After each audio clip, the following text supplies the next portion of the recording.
ऐसी बात करी, कटेंगे नहीं बटेंगे नहीं। और साथ ही जो पूर्व सैनिक हैं उनको आरएसएस ज्वाइन करने का जो है आह्वान किया। तो किस तरह से देखते हैं, एक तरह से जो है बड़ा अहम रोल अदा करते हैं पूर्व सैनिक उत्तराखंड की राजनीति में, तो एक तरह से उन्हें जो है प्रलोभन देने का कार्य किया जा रहा है। सेना की निष्पक्षता,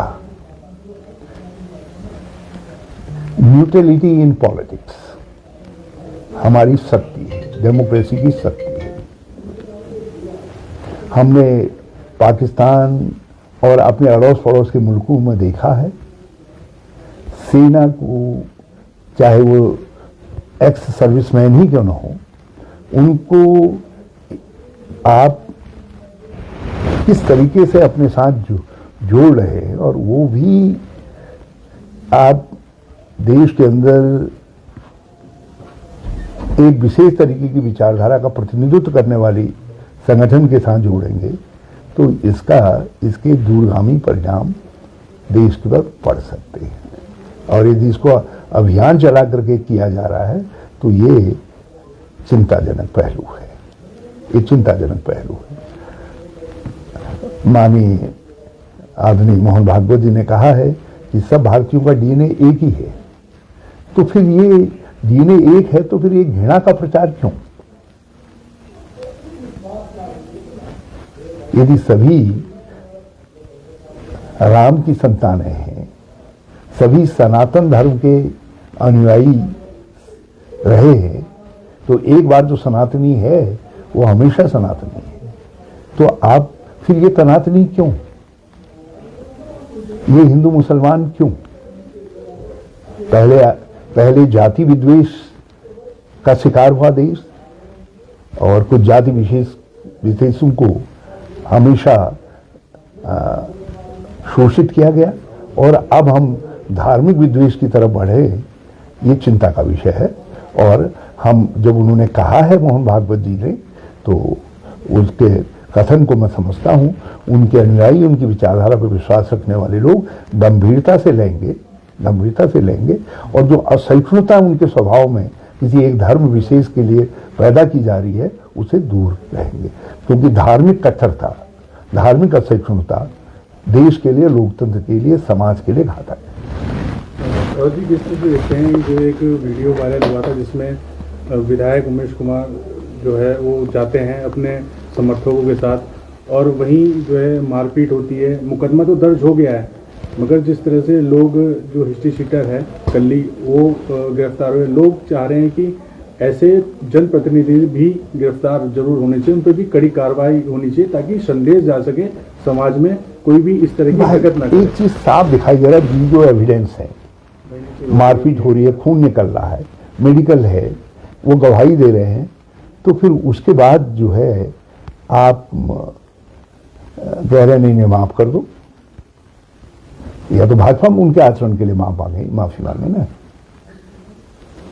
और मैं समझता हूं ये सवाल माफी का नहीं है, ये सवाल इस बात का है कि कर्मचारी अपने दायित्व का निर्भीकता से पालन कर सकेंगे या नहीं कर सकेंगे। और मुझे जो पता चला है कि ये सुनियोजित था हमला, जिस विद्यालय को लेकर के बात कही जा रही है, उसकी भूमि, क्योंकि वो स्कूल बंद होने जा रहा है, उसकी भूमि पर भूमाफिया की नजर है। हिस्ट्री सीटर की उपस्थिति, उनके सहयोगी की उपस्थिति इस बात का द्योतक है कि उस जमीन को हड़पने की कोशिश हो रही है, इसलिए उसके तहत ये सारा प्रपंच रचा जा रहा था। निगाह जो है उस जमीन को हड़पने पर है, और अब भी जो कोशिशें हो रही हैं वो उस जमीन को अलग रख करके, ताकि उसको हड़पने का रास्ता खुला रहे और साथ साथ जो है अपराधियों को बचाया जा सके, उस दिशा में कोशिश हो रही है। और इसीलिए जो कर्मचारी संगठनों ने आह्वान किया है, हम उसके साथ। कोवर्ट प्रेगनेंसी कैंपेन का वीडियो वायरल होता है, जिसमें वो जो है एक समारोह में है, जहाँ पर जो है एक नृत्यिका नृत्य दिखा रही हैं, वो पैसे उड़ा रहे हैं। भाजपा बात तो बड़ी करती है बेटी बचाओ बेटी पढ़ाओ सम्मान की, मगर वहीं इस तरह के जो वीडियो वायरल हो रहे हैं, इस पर क्या कहना है सर आपका? वो किसी को भाजपा पर विश्वास होगा बेटी बचाओ बेटी पढ़ाओ की उनके उस पर, मुझे तो विश्वास नहीं है।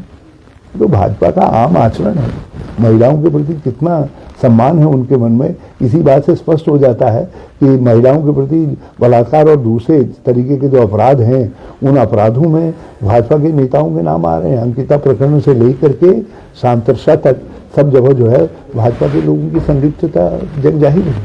रावत जी, सीए के कानून के तहत उत्तराखंड में 159 लोगों को भारत की नागरिकता मिली है, इस पे क्या कहेंगे आप? और अमित शाह ने सम्मानित करेंगे हरिद्वार में मार्च को।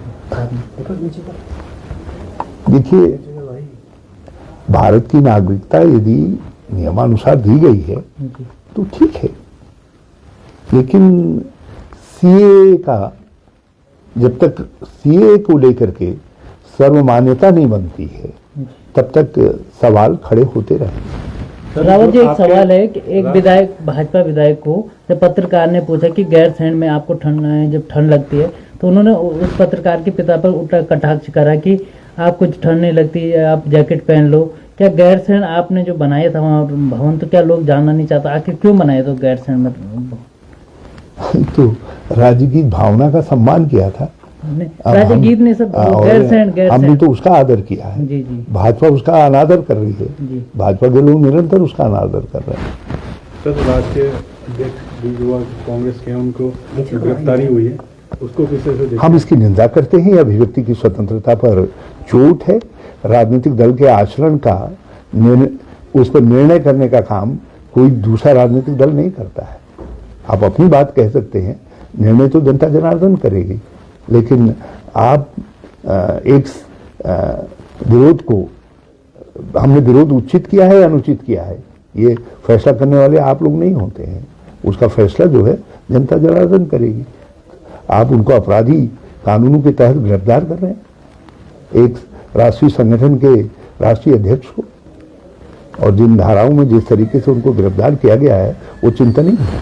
सर, मोहम्मद दीपक से राहुल गांधी जी से मुलाकात हुई है, लोग भाजपा का कहना है कि वो कभी अंकिता के माता पिता को नहीं मिले हैं।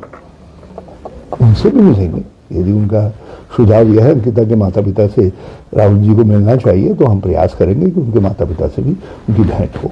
पर वहीं तक जिस तरह से दीपक के, लेकिन ये अंकिता के माता पिता की और बातें तो याद नहीं आ रही भाजपा को, जिस तरीके से उनका अनादर कर रही है, जिस तरीके से अंकिता के मामले को दफन करने की कोशिश कर रही है भाजपा, और यहाँ उनको बहुत याद आ गई दीपक कुमार से राहुल गांधी जी के मिलने पर। अरे दीपक कुमार ने एक आदर्श नागरिक का कर्तव्य पूरा किया, यदि राहुल जी ने उसकी पीठ ठोकी है तो उसमें हरज क्या है?